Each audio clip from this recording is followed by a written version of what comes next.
Yes! Hey, what's up, everyone? Welcome back to Visual Effects Artists React. Today, we are finally looking at Iron Man 1 in detail. I think the effects here hold up, even by today's standards. Also today, I'm gonna show these guys a cool, trippy, psychological horror film from 1980. Oh, wow. What the heck? And look, I found a movie from the 80s that has quite possibly the most extreme and dangerous helicopter stunts I have ever witnessed in my entire life. You will agree. No one would ever be able to do this these days. Dr. Edward Jessup is conducting the most dangerous experiment in the history of science, and the subject of the experiment is himself. Altered States is a crazy movie about a guy who is going on psychological drug trips so that he can achieve altered states of consciousness, which he argues are as real as our current state of consciousness. What year did this come out? 1980. So this was before computers were invented. Yeah. This film has some crazy makeup effects from a guy named Dick Smith. He also did The Exorcist.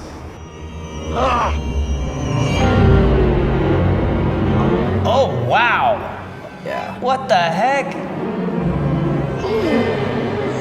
Oh, that burrito. Should not have Taco Bell for dinner. Taco Bell. Did you see his brow get bigger there? Whoa, what the heck? Oh yeah, he's going primitive. Going ape.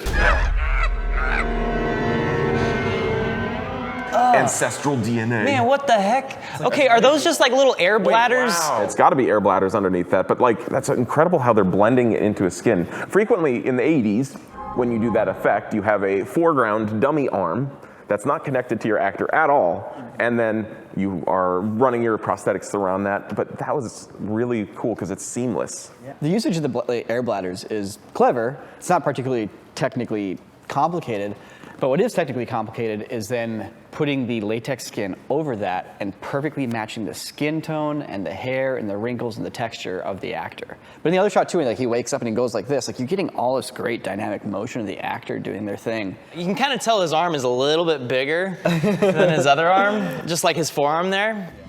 So this is the makeup test with all the air bladders. Oh, what the heck? And they also show another effect here that they didn't use, which is the opposite of an air bladder, and it's really cool. Oh! That's so cool. What?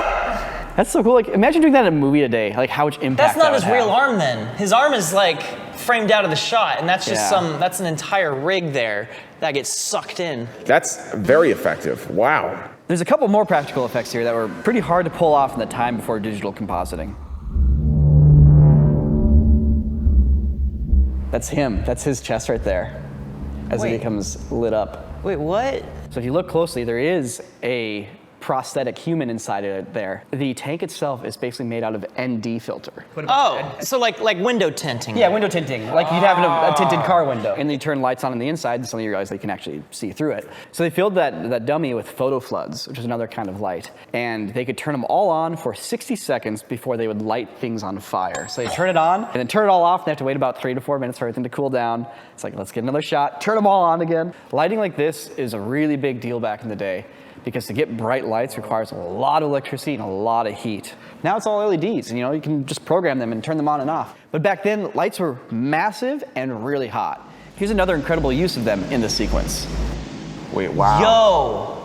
Isn't that cool? Wait, what the heck? Okay, so she's in a water tank. With a real drain. How the heck do you underlight that? Is that like an acrylic floor tank or something? Yeah, Sam, you're right. It's a bunch of acrylic. It's an 1.5 inch thick acrylic. On top of that is water with a drain and a bunch of pumps that make the vortex happen. Do you guys know what 9 lights are? More than 8, less than 10? Nailed it. Basically, it's a grade of 3x3 lights. Oh, like they're all music videos. It's like your classic, like, what do we put back there?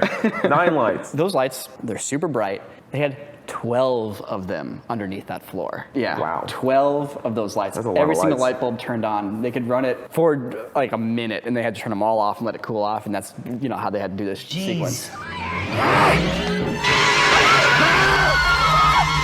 What? Wait, what? So definitely a lot of manual rotoscoping happening through all this. A lot of weird transfer modes. Transfer mode the movie. And they're not using computers for this at all? No, these are all film effects you can do. Define how a transfer mode works with film. You think of film, it's on these strips of basically plastic, and then you have this silver that gets exposed with light, and some of that silver will then turn black and block light, and other parts will then wash away when you develop the film. It's actually washing away the silver crystals that don't stick to the film, so it actually leaves transparent holes in the film. Now when you shine a light through that, the black will block the light, effectively making a shadow, and that's the black part of your shot, and the transparent parts of your film, the light goes through and that hits your screen, that's the white part. But you can do other things with that. You can stick that on top of other pieces of film to then have an image come through the film and then expose that into a third piece of film. You can do all these crazy stackings with exposures. You can develop it part way, wash some of it off, re-expose it with something else, and develop it the rest of the way. And that's how you can get some of these kind of effects. You can keep some parts of shadow or some parts of midtones or some parts of highlights, and then you can get crazy transfer mode effects. Yeah, all this stuff is so easy now when you can just handle pixels in a computer, but not for 1980. Altered States, really cool movie. Fantastic example of crazy effects from 1980. So Altered States, it's a movie about a guy trying to alter his brain chemistry using a bunch of experimental drugs and scientific methods. But what if I told you that there's a more straightforward, healthy way to keep your brain in check?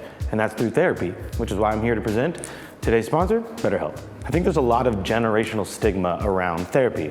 I think in older generations, people saw struggles as character building and to toughen you up, and you kind of just bottle up your feelings, don't talk about anything, press on and move forward. Well, I don't think that's the case anymore. For me, I've been using BetterHelp for about a year now, and it's been really good to just talk to somebody else. It's just nice to get new perspectives and bounce ideas with an unbiased person that can give you a total third-party, bigger picture perspective. And if any of that sounds familiar, then you're definitely not alone. 62% of adults believe societal attitudes discourage people from seeking mental health help. Despite growing up in an era of mental health awareness, still 37% of Gen Z believes those who seek therapy are mentally weak. That's why I'm proud to do these BetterHelp segments every time, because they are working to stop the stigma around mental health support, and we just want to encourage more people to seek help through a licensed therapist. Therapists listen, ask questions, and help you see things from new perspectives. They can give you advice and techniques to make positive changes in your life, and BetterHelp's mission is to make starting therapy as easy as possible. If you think you can benefit from speaking to a licensed therapist, click the link in the description or go to betterhelp.com/corridorcrew and you can get matched with a licensed therapist in just a couple days. And if you do use our link, you'll get 10% off your first month of therapy. Thanks for listening, and now let's get back to React. One of the very first episodes of React, and we did the Marvel episode. Look at that neck! Dude, look at that neck snap! Ah! But that was like episode 6. I think it's time we actually look at the original Iron Man. I'm very intrigued by Iron Man. He was my favorite superhero growing up as a kid. I was really intrigued by all the engineering aspects of it, and then the movie came out and it was super cool. First, I wanted to point out a deleted scene from the first movie.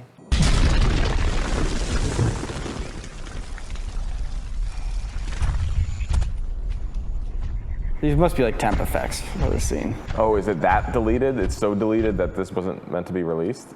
This is not a deleted scene. This was made before Iron Man. Oh, really?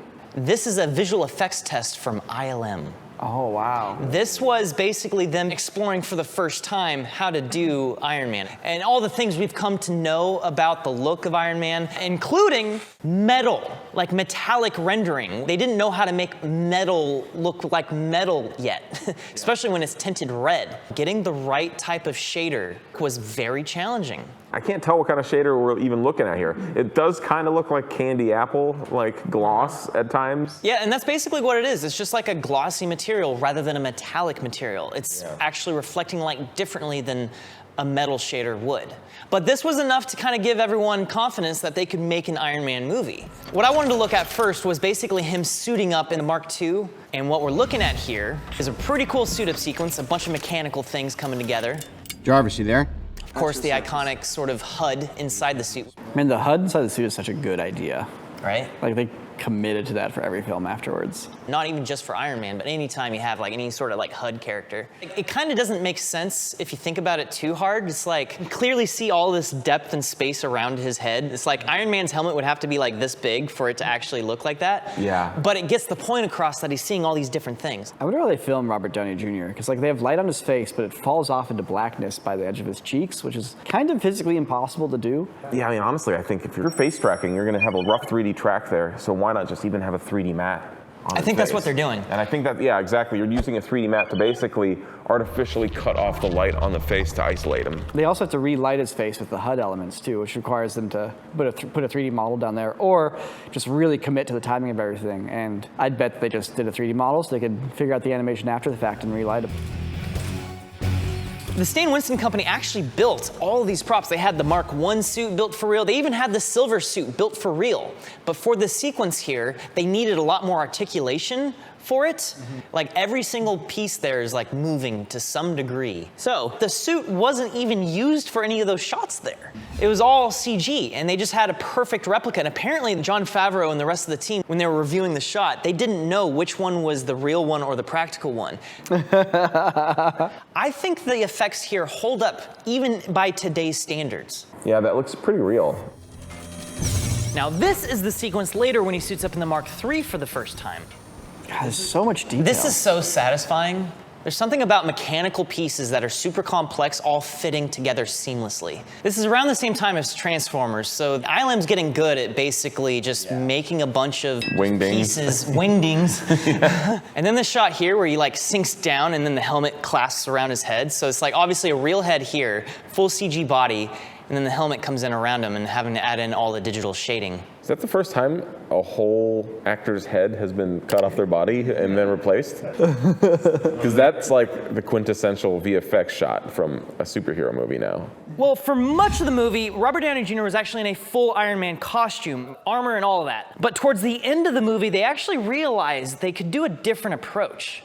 This was the first time that they actually experimented with just having parts of his armor on his body at one time. So they only had like the shoulder piece, the chest piece, and the helmet, but everything below that was just a suit. So that way he could actually move better because the suit itself was very restricting. And they realized we can just add it in later. Let's just track his body. We're gonna be replacing it all anyway. And that set the precedent for the rest of the movies. But what that allowed was to get that sort of organic motion because Iron Man's not supposed to be restrictive. He's not moving like a robot. He's supposed to move like a person, and the armor just kind of moves around him. And then of course you get a few more movies. You get Iron Man 2, you get the Avengers, you get Civil War, and through all those movies, he gets more and more advanced, right? And every time it gets more advanced, it separates a little bit more from reality. And behind the scenes, he's actually wearing less and less of the practical suit over time, which gets us to the airport scene from Civil War. I'm trying to keep you from tearing the Avengers apart. This was like kind of the first time we started really seeing the concept of the hover head. Like the suit looks great, there's some detail in the scratches and whatnot, but there's something that makes this look uncanny. It doesn't really quite feel like his head is actually in the shot. Even though they did film him. There's definitely a sense of like, it's both sunlit and overcast at the same time. And it's a little weird because of that, and then the shadows get a little funky because of that. Like you're seeing like the harsh shadow of the sunlight through his hair on his face, but we're not seeing any of that harsh shading on the armor. Yeah, but one thing that's kind of weird about metal is that shadows don't quite show up on it either. Yeah. Because it's all reflection, you know? Now, Iron Man 2 didn't really have that issue. They had real helmets on, but the rest of the body was comped in. Because they wanted to have the real helmet around the face so that they could get the realistic shading around the face. See, this looks more connected than they do in Civil War, and I think it's because they still have, it's just this that we're seeing as opposed to the full head and the only connection being the neck. It doesn't feel very floaty to me. This is pretty sweet. This looks pretty good. So the Iron Man suit eventually advances to the point where in Infinity War, it's not even really a suit as much as just like advanced skin. And this is pretty cool. I remember seeing this for the first time and being like, whoa. Any sort of piece of hardware you need, you could just manufacture it on the spot. It's all just nanobots. Volume doesn't exist. It all just goes together. But I also think because of this, it lost the charm of Iron Man. I agree. I 100% agree. If it's just a magical suit that appears when you hit a button, it just becomes too magical. Also, if I'm not mistaken, that's a CGI Robert Downey Jr. It at the is. beginning. Yeah, at the very beginning. It was his idea to basically pull these strings to tighten up his hoodie so that it could fit inside the suit. But in order to get that shot, it's a full CG Robert Downey Jr. here. This shot? Yeah. Wow. It looks really good. I don't know how to describe what I'm looking at here. It doesn't quite look like metal, but it also doesn't just look like any other thing. It doesn't look like plastic or candy apple or anything. They spent so much time and effort trying to get the shader right for this new type of metal, because it's like nanobot material, so it's just like literally trillions of these tiny little cell organism machines kind of just grouping together. It's cool, but I don't know, I miss the tangibility of the suit-up sequence when it was like hard rods and materials and like gears clunking together. Yeah, he kind of just feels like Green Lantern a little bit now. Where he can just It's a kind of little bit summon like that, whatever. yeah. He's just T-1000. He's a T-1000. Yeah, exactly. And then of course in Endgame, he actually still levels it up even further. It's still nanobots. Nanobots make these plates that then fit together a little bit like the original Iron Man. Yeah, there we go. This is more the Iron Man that I want. I mean, the nanobots turn into plates now. Yeah. They kind of doubled back a little bit, it looks like. You know, they're like, we kind of want the plate on his face to go click, you know. Yeah, yeah. How do we get both? That's Iron Man through the ages. If there's ever another Iron Man movie, I really want them to return to the mechanical roots that started it all. It makes it feel more relatable. It makes it feel less magical in a good way. And yet, I cannot fault the filmmakers for having the progression they did of Iron Man through all of the movies. Like, it's only one direction you can go. You can't get less advanced over time for a superhero like this. Hey, real quick, if you watch the show every week and you want to support us even more than that, check it out. We got new merch. Look at this. Sam made this himself. He basically took the corridor logo and deconstructed it into this cool perspective hallway thing, or a corridor, if you will. It's available for a limited time only from June 14th to the 23rd. And if you're a corridordigital.com subscriber, guess what? You get 15% off on your merch purchases, which actually saves you money with the $4 subscription. I'm just saying, if you want the t-shirt or the hoodie, go to corridordigital.store and you can support us in making more videos. Check it out, it's cool. Anyway, back to React. Blue Thunder is about a super cool Maverick guy. It's not Top Gun, but he is a Maverick. He steals the helicopter that everyone wants their hands on. That's the helicopter's kind of the main character, and everyone wants to get it back from him. We know what's capable in 1983 when it comes to visual effects, right? Star Wars Episode 8. Yeah, the point is, like, what we've got mats, we've got transfer modes, and we've got miniatures, right? The last third of the movie is a non-stop crazy action sequence. I'd love for you guys to tell me if they're doing these scenes for real or with miniatures. Oh no! Look at that sick helicopter. That's a real helicopter. Wait, hold up. And they do real pyrotechnics on this helicopter while they're flying. Above civilians. Yeah. Isn't that crazy? Yeah. So you're telling me this is possible? To just put a bunch of explosives on a helicopter and fly it around? Yeah. Oh man, here we go. Whoa. Man, so sick. Dude, Wait. It turns and goes through it. What? Dude, is that just regular traffic on these? Look at the people watching. People on the bridge. watch that. It's. That's just regular traffic. Whoa! Whoa! Yes, dummies! Yes! What? Oh, look at those guys. Why are they getting out before it stopped? So what do you think? Any miniatures here? Or Okay. VFX? If there are miniatures, I totally don't, like, they're not clocking as miniatures. Yeah, they didn't use a miniature in this sequence. Oh, did you see the camera crew in the bottom left corner? So that's What? That's so dangerous. They were right next to the helicopter. That's so dangerous.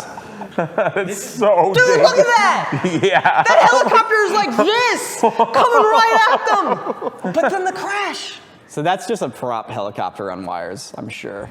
Yeah, that's those- a fuselage being ejected, basically being launched. Now is that a? Oh, that's a dummy. Yeah, look at that I person's know, face. but isn't that such a good shot in that? You're Yeah. like, oh, damn! You guys reacted. You had such a reaction. I when you love dummy saw shots. that. So the answer is just like that. That's all. Just they did that for real. Like, this is the closest thing to a Death Star trench run in real life. Okay, it's all mine now, Cookie. Heat source locked. Walking the heat source. Whoa, dude, that missile.